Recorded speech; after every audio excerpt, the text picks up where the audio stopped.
I was just thinking about how she did it for 5 times in a row, you know, so it's, I have a lot of respect for her. And one last question.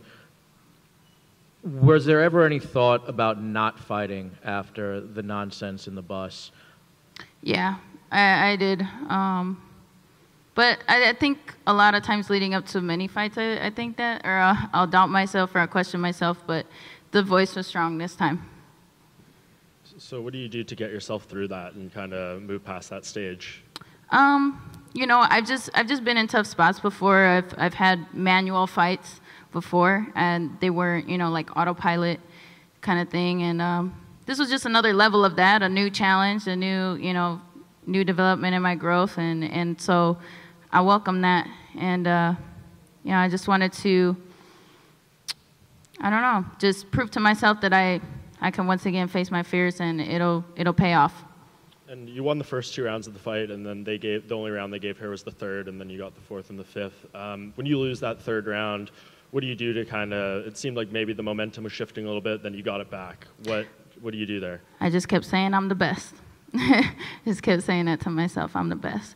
And eventually I just let go of, just had to accept that my feet aren't moving as well, or, you know, I just kind of abandoned the game plan a little bit and just went out there and had fun and was just like, screw it, I'm just gonna slug instead of trying to be quick right now, because it's obviously not working. And I know you kind of acknowledged that, you know, with everything Joanna said about the first fight, you said maybe she did have a bad weight cut, maybe that did affect her performance. When you saw her tonight, and she says she is, you know, 100%, did you feel a different fighter in there? I felt like she stepped up her respect for me, I think. So yeah, I think, and she did improve, I think, in all areas, not just, I don't think it's just the weight cut either, you know, I think that had something to do with it maybe, but, you know, she did improve. And I know you don't want to look too far ahead, this is a tough 5-round fight, but who do you see as like the next big challenger for you in this weight class? Man, I don't know. Jessica Andrade maybe? I mean, that's definitely a name that pops into my head, you know, but so far, just one day at a time. Well, can you talk about the game plan coming into this one? You know, you got the late takedown, and I think in the first matchup and this matchup, I think we all thought your grappling might play a big role, and instead it seems like you just wanted to go straight out there and slug it out. I mean, was there a reason or was that in the game plan at all to grapple, or if not, was there a reason? You know, my game plan is always punch him in the face, take their back, and choke him out, and then I kind of just have to go with what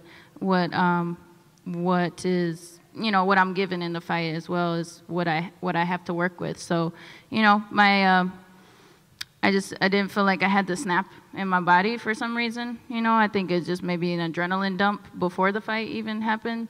Might have had something to do with it. I'm not really sure, but this is a lot of pressure, a lot of, you know, a lot of things to overcome. But I did it, so.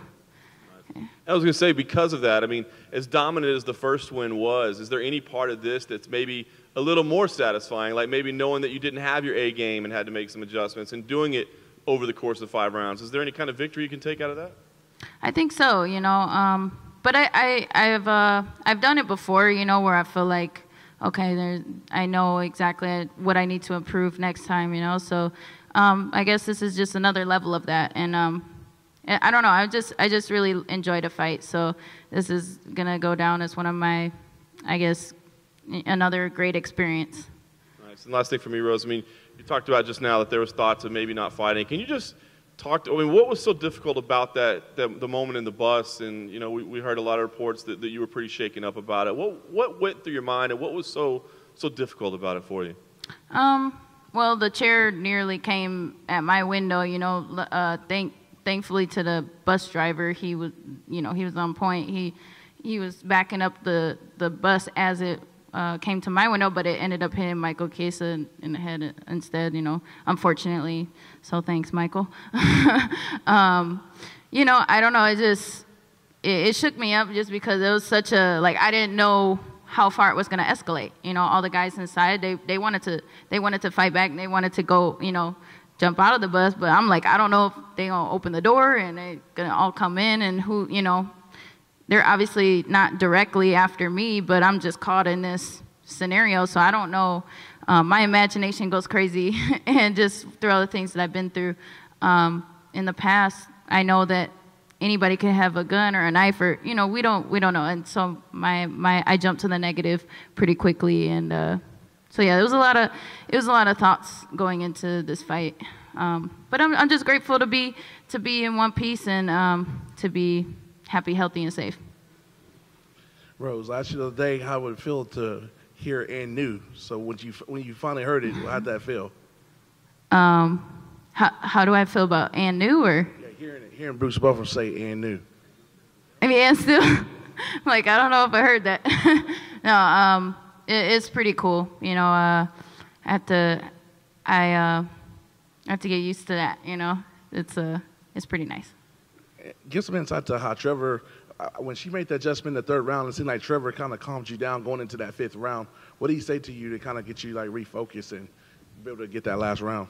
He asked me if I was having fun, and I said, heck yeah. So that's, I think, the key tonight was just to let go and not worry about, not treating it so much like a job, and just go out there and have fun, and whatever happens, happens. There's a lot of people throwing out Carolina's name as a next opponent. Is that somebody you want to see that avenge that loss, or it doesn't matter? I definitely like to right that wrong. I think she's a great competitor, and I have a lot of respect for her as well. So at the same time, there's all kinds of strawweight competitors out there, but she's definitely one on the list. Any other questions? Rose, can you take pictures on the belt? Thank you.